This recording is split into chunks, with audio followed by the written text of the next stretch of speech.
Hello everyone, welcome to our YouTube channel No Homeopathy, and here Samriddhi Sharma is here to guide you, and today I am going to discuss individualization with you all, that is by the Kant philosophy.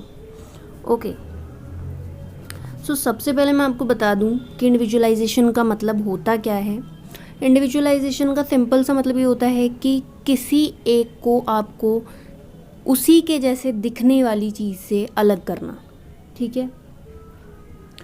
Similar अगर आपको कुछ लग रहा है तो उन दो similars को आपको अलग करना है। अलग करने के लिए कोई टूल होना चाहिए जिस टूल से आप किसी को बता सकते हो कि ये दोनों अलग हैं, ठीक है। तो अगर मैं हैनीमैन की बात करूं तो अकॉर्डिंग टू हैनीमैन वो जो टूल था वो थे दो symptoms, that is first one is general and the next one is uncommon. Okay, so according to Hahnemann ये दो सिम्टम्स थे जिस टूल से हैनीमैन जो है वो सिम्टम्स को इंडिविजुअलाइज कर लेते थे, ठीक है। वहीं अगर मैं केंट की बात करूं तो केंट के अकॉर्डिंग सिम्टम्स का इंडिविजुअलाइजेशन होना कैसे होता था। सिम्टम्स आर द जनरल, ठीक है, common and particular. Okay, so symptoms जो हैं केंट के अकॉर्डिंग जनरल होते हैं, कॉमन होते हैं या पर्टिकुलर होते हैं।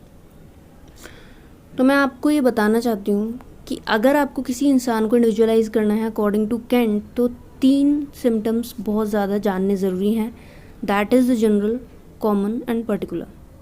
उसमें भी केंट ने जो बहुत ज़्यादा फोकस किया वो किया जनरल सिम्टम्स पे, कि जनरल सिम्टम्स में भी फोकस था मेंटल जनरल्स पे, ठीक है। बहुत ज़्यादा फोकस था मेंटल जनरल पे कि अगर आपको किसी इंसान में जनरल सिम्टम मिल रहा है और पर्टिकुलर सिम्टम मिल रहा है तो आपको जो एम्फेसिस करना है वो जनरल सिम्टम पे ही करना है, उससे उस इंसान का इंडिविजुअलाइजेशन होगा। ओके, नेक्स्ट इज़ क्या इम्पॉर्टेंट चीज़ है कि 118 एफोरिज्म जब आप जाकर देखोगे, ठीक है, सो 118 एफोरिज्म में यही चीज़ बता रखी है कंपैरिजन को लेकर, इंडिविजुअलाइजेशन को लेकर और डिफरेंस को लेकर जो सिमिलर दिखते हैं उनके अंदर, ठीक है। 118 एफोरिज्म में आपको देखने को मिलेगा सरोगेसी, ठीक है।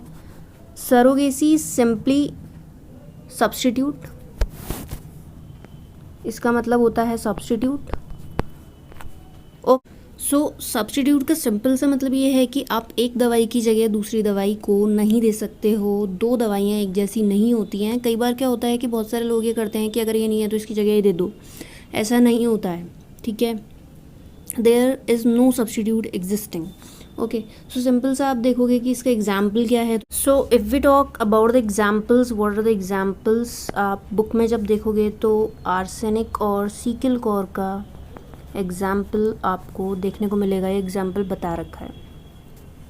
तो आर्सेनिक और सीकिल कॉर को हम कैसे इंडिविजुअलाइज करेंगे, जब हमने देखा कि मरीज़ को इंडिविजुअलाइजेशन कैसे करना है तो उसके टूल्स हैं, सिम्टम्स हैं, that is a general, common and the particular, ठीक है।